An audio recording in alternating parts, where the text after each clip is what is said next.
Okay. Well, welcome to the islands of Tahiti. Today we've got a special presentation and one that many people are always very excited about. Um, the islands of Tahiti are a mystical destination. If you just say the word Tahiti, you can see people's eyes go. They picture these idyllic island paradise, and I'm sure everyone has a different picture in their head of what Tahiti looks like.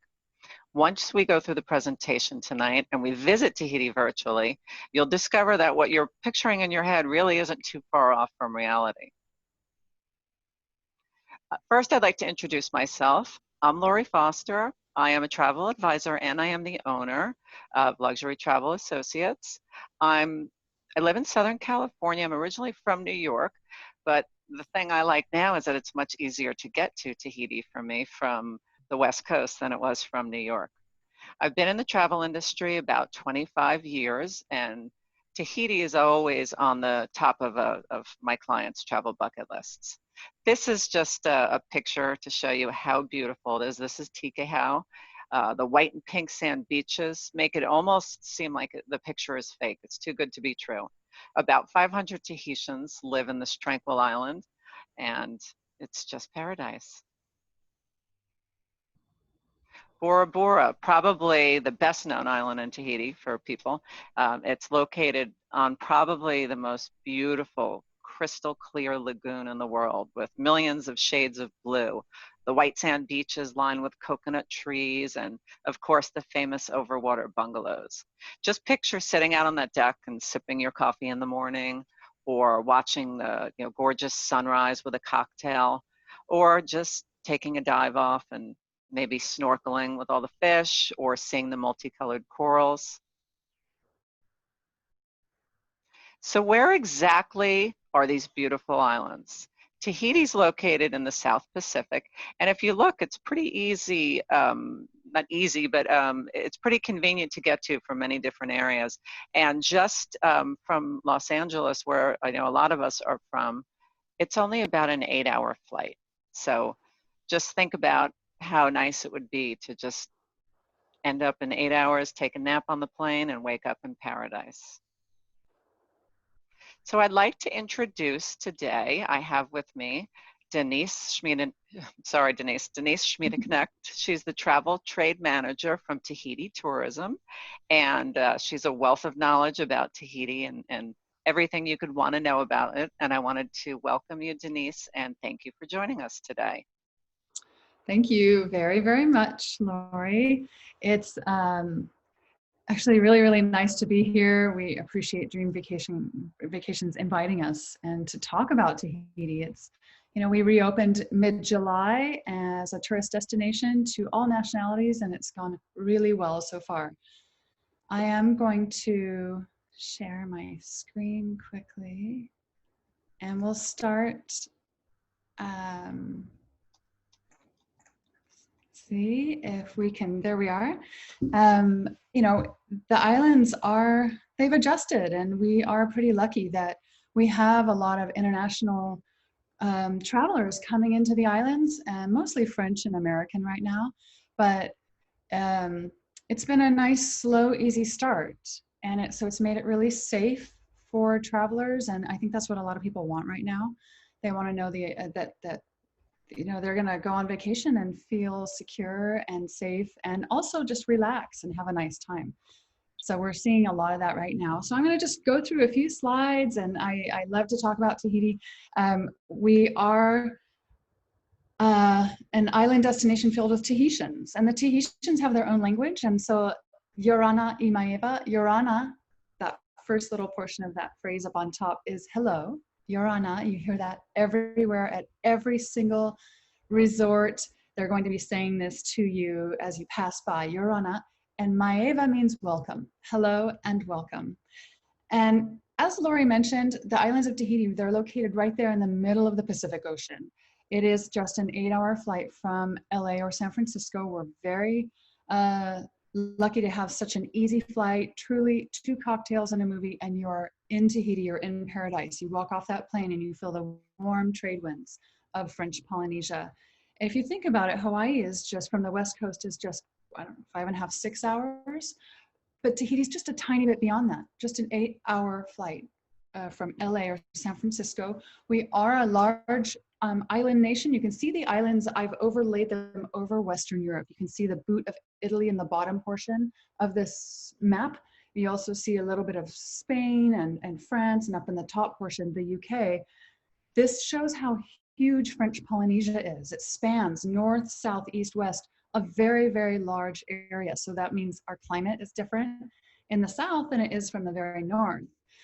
We are 118 islands over 5 different archipelagos: the Society Archipelago, the Tuamotus, the Marquesas way in the north, and then down in the south are less touristic, the Australs and the Gambiers.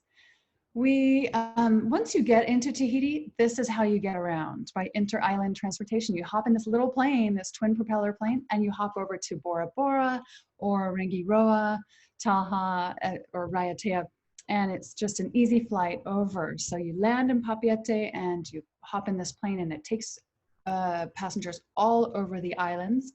We do have a fast ferry. The ferry actually takes you from Papeete, or the island of Tahiti, over to Moorea. It's just about a 30 to 40-minute ride, really easy, many, many departures all day long. It's only about 11 miles, so give or take, depending on where you're starting from. But the ferry is just real quick, and people even do it as their daily commute. They live on Moorea, and they come over to Papeete to work. And students, the high school is in Papeete, so a lot of kids are on these ferries, and travelers like us. It's so easy just to get over to Moorea on a fast catamaran.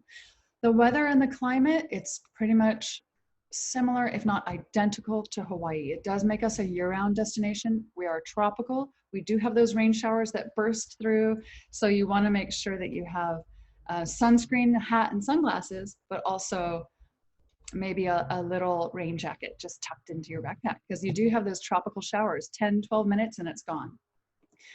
So I'm going to just talk about a few islands today, not all 118, starting with the island of Tahiti. That is the main island. It's the largest island. It has the biggest population of Tahitians. The most popular tour is to do the Circle Island tour, and I like this map because it shows the larger portion of Tahiti and the smaller portion. A Circle Island tour would circumnavigate that larger portion. Your flight is going to land just, you can see where the airplane icon is, just outside of Papeete. That is about a 12 or 15-minute drive between the airport and Papeete. That's how close it is. And the ferry dock, which is right where the cruise ships also pull in, is right there, downtown Papeete as well. And then you have, kind of bordering the coastline, are the resorts that you would stay while in Papeete. One of my favorite things to do is shopping. And I cannot stress enough, you want to make sure in Papeete you go to the local market. And it's called Le Marché. It's open from about 4:30 a.m. for the locals. And for the rest of us, it's mid-morning, mid-afternoon, you can show up and shop nicely. And a lot of fruits and vegetables, meat, and fresh flowers downstairs for the locals. But all throughout, you're going to find wood carvings, shell lay, a lot of beautiful straw purses, straw hats, beautiful pareo, those colorful pareo, pearl necklaces you can have made there, or buy a string of pearls or your beautiful earrings. It's all there at the public market in the middle of Papeete. We also have these tours that take you into the heart of Tahiti, the Papanui Valley by 4x4. You're in the back of one of those vehicles, and it really goes into the lush, deep valley of the Papanui Valley and the north end of Tahiti. I always talk about the roulottes because those are the food trucks in Tahiti. You see food trucks everywhere, but in Tahiti, they congregate in one main plaza. And that main plaza is right there where the cruise ships dock and the ferry docks. And it's about a dozen or maybe 15 food trucks every night at 5:30 p.m. They pull in, and it's a great opportunity for travelers to be surrounded by locals. And it's safe, easy, affordable. It's a really great way to have a meal outside and enjoy being surrounded by families, local Tahitian families. I'm going to move over to the island of Moorea. The island of Moorea is the sister island to Tahiti. It is very different. It has a different character. It's smaller.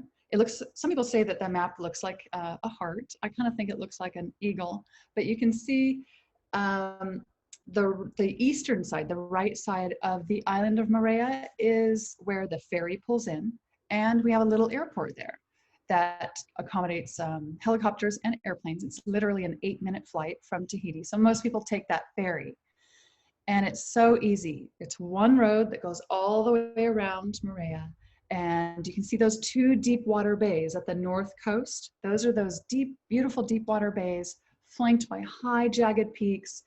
And those are the bays that cruise ships will pull in and drop anchor in, into the protected bays of the Opunohu Bay and Cook's Bay. And then they run tenders ashore. And then you see those resorts and the red dots. Those are along the coastline in those coveted positions along the lagoon of Moorea. I think the most popular tour in Moorea is the 4x4 safari tour. Those are those two deep water bays I just mentioned, Opunohu Bay and Cook's Bay. I don't see a cruise ship in there, but they're often anchored there. But the 4x4 safari is really, you can do it as a 3 to 6 hour tour, depending on your time frame. It is a wonderful way to see Moorea, and it touches on a little bit of history. You go to Pineapple Plantation. These are some of those plantations, and taste the pineapple. The farmer right there will truly chop it off and give you a sample right there. You go to their little shop and you can buy pineapple preserves. But this is on their, usually that 4x4 safari tour of Moorea. We do have golf in Tahiti. We have 2 courses, one on the island of Tahiti, and then the most popular of the 2 is this one on Moorea. It's called the Green Pearl Golf Course. It's a Jack Nicklaus, it's an 18-hole Jack Nicklaus designed course. And, you know, Lori can set up those tee times for you. You want to get those done early in the morning. You can rent your equipment and golf carts there at the course. I'm going to move over to Bora Bora. Now imagine getting into that little plane, the twin propeller plane. It's a 45-minute flight from either Tahiti or Moorea, 45 minutes, and you land on a tiny little private motu.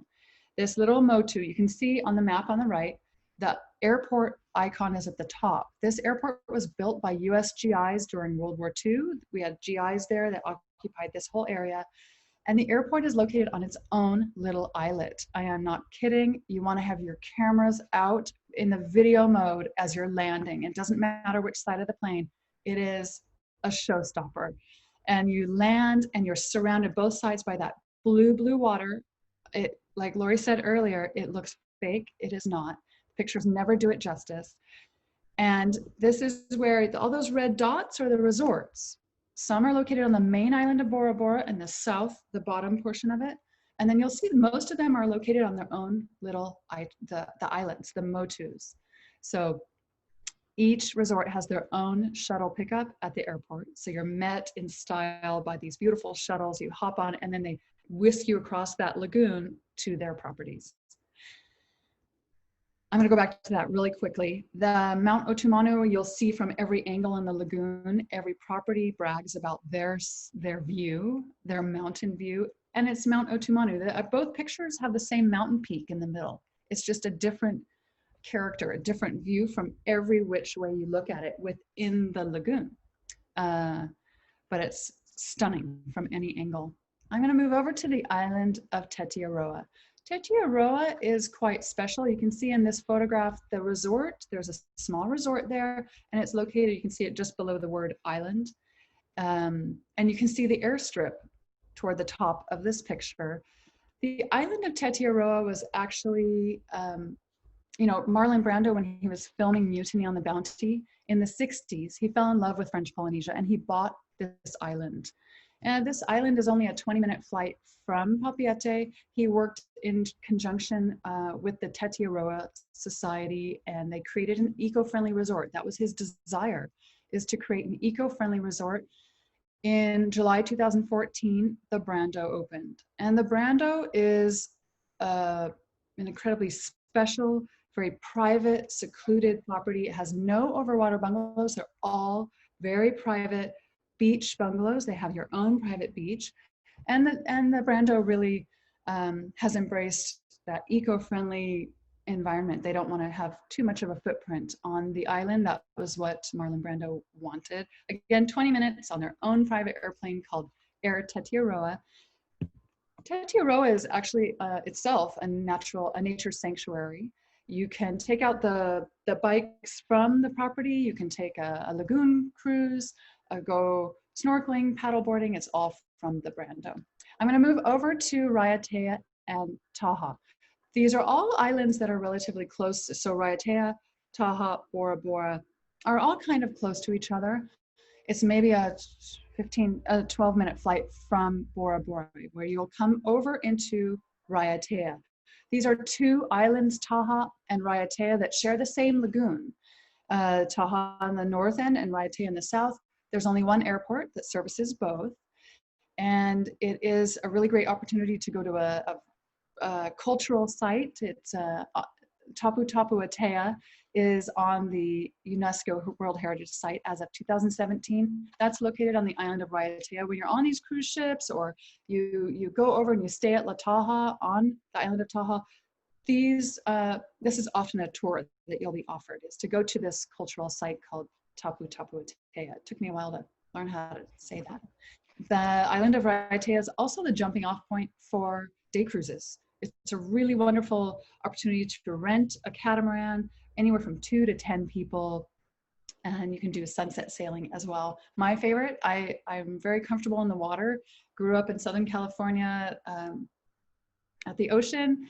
This is my favorite experience to do in the water, is the drift snorkeling at Taha, right outside of the resort La Taha, in their coral garden. Literally, you walk to one end, you get in, you don't even need swim fins, you just need to navigate your body with the current. The current is pulling you through this gorgeous coral garden. Literally, you're surrounded by schools of little and large colorful fish. You're in an aquarium, and it's the open ocean, or actually it's right at the lagoon.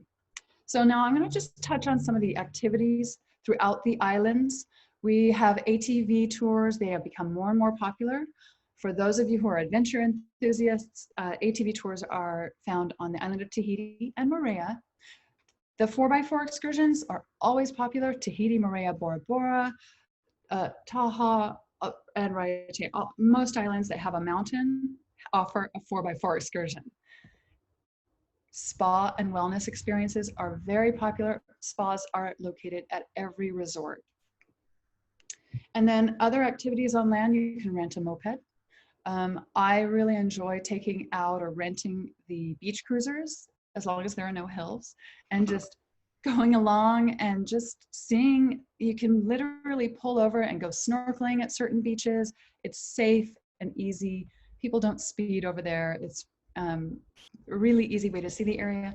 Also, hiking is popular with a professional guide. The lagoon excursion, these are photographs that my colleagues took of their experiences. I have my own somewhere as well. It is the iconic experience.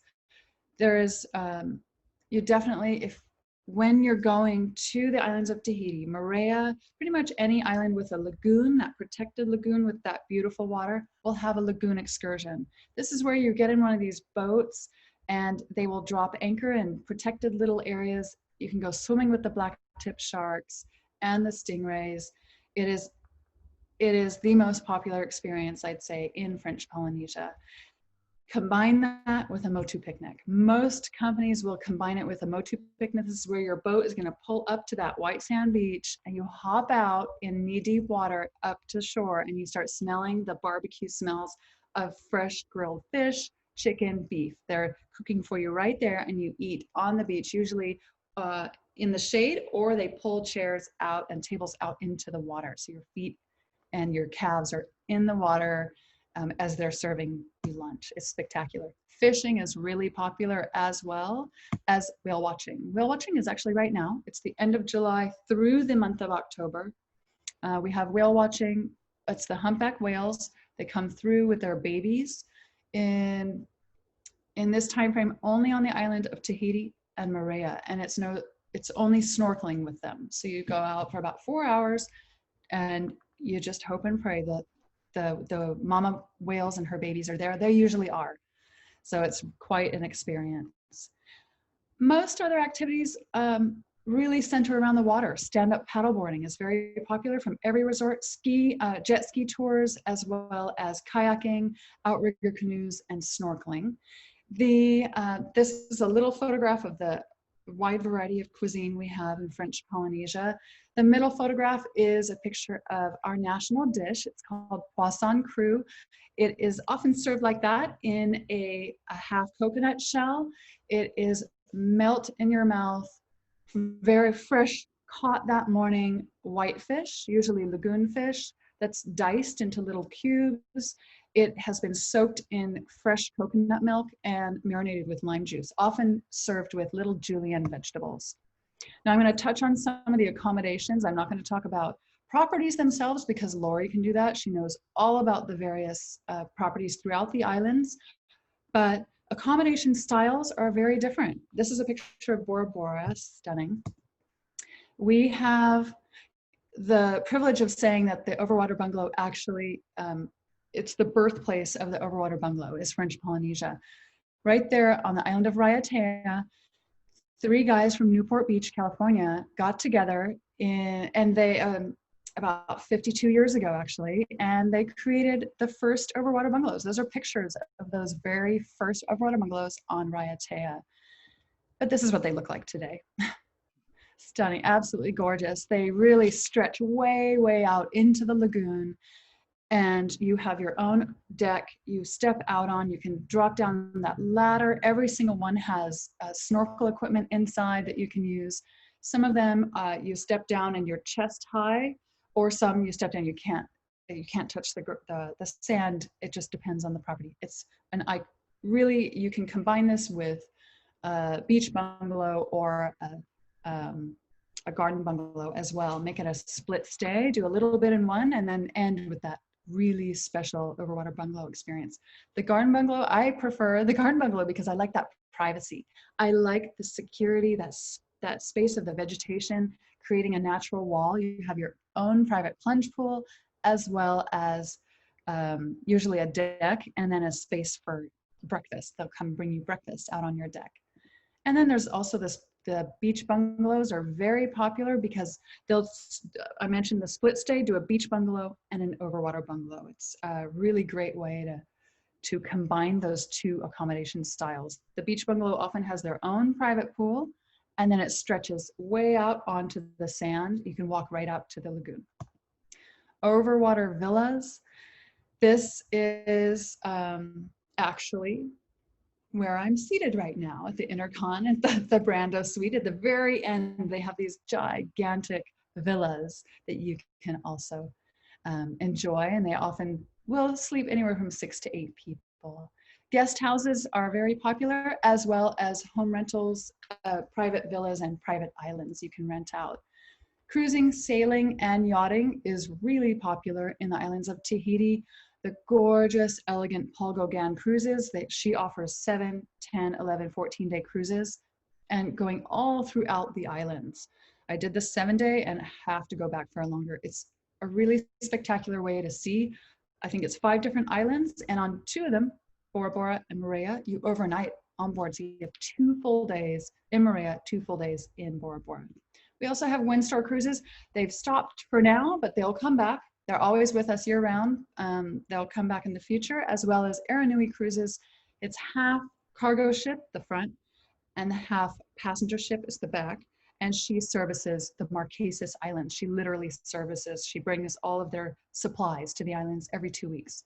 That also I've sailed on. It's a spectacular adventure into the Marquesas Islands. And you can also rent a catamaran from Raiatea and sail on your own, or with a crew, with a captain and a chef with you. Marurua, thank you very much, Lori. I'm going to turn it back over to you. Okay. Got it. Perfect. Well, thank you, Denise. That was wonderful. I appreciate that. I'm ready to go back. I just, you've got me motivated. Okay, let me go back to my screen. Am I sharing? Sorry. There we go. Maybe the other screen. Yeah. There we go. Okay, perfect. Okay. Well, again, thank you for that presentation. And I just wanted to go over a little bit about my company and who we are. We're part of World Travel Holdings, which is the world's largest cruise agency and an award-winning leisure travel company as well. These are just some of the brands that World Travel Holdings owns, and some of the companies that we provide travel for. So I'm sure you recognize many of the logos here. So the ones at the top are some of the brands that we actually own, and then the ones at the bottom are the ones that we provide cruises for. So for example, like Marriott Rewards or United Vacations are ones that World Travel Holdings does the books the cruises for. So it gives us tremendous buying power with the cruise lines. And why would you book with a travel advisor as opposed to doing things by yourself? There's the internet. You can find all this information and do it yourself, right? Well, so one of the best examples recently has been with the coronavirus situation, and that pretty much taught a lot of people why they should use a travel agent. So many people were left stranded in other countries, couldn't get home, their flights were canceled. I had my cell phone on overnight for a week to make sure that I was able to have my clients call me when they needed help or reach out to them to get them home. Um, Again, no one wants to book something online and be on hold for 8 hours and never have, any help.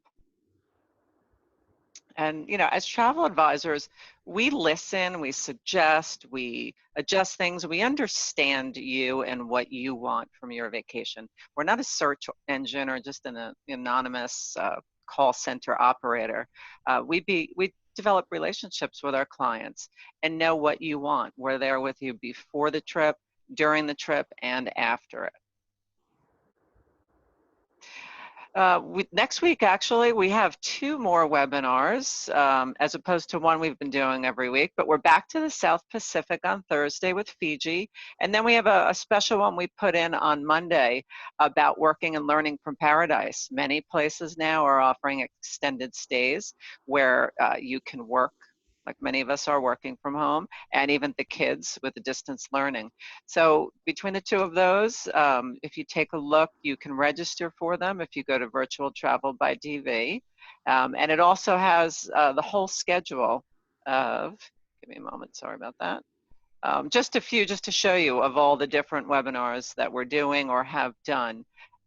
If you don't want to wait for my next email, which will give you the link to register for that. And also just a few of the Facebook groups to kind of get in on what you actually are interested in, whether it is cruising, whether it's vacations, families, whatever it may be. And, for this one, cruising is back, Tahiti is back. It's not just streaming anymore now. So I'm really excited that we've got this opportunity now to travel or to start planning travel to Tahiti or even go. So I think we should probably see if we've got any questions. Denise, let's see, let me stop, sorry. Okay.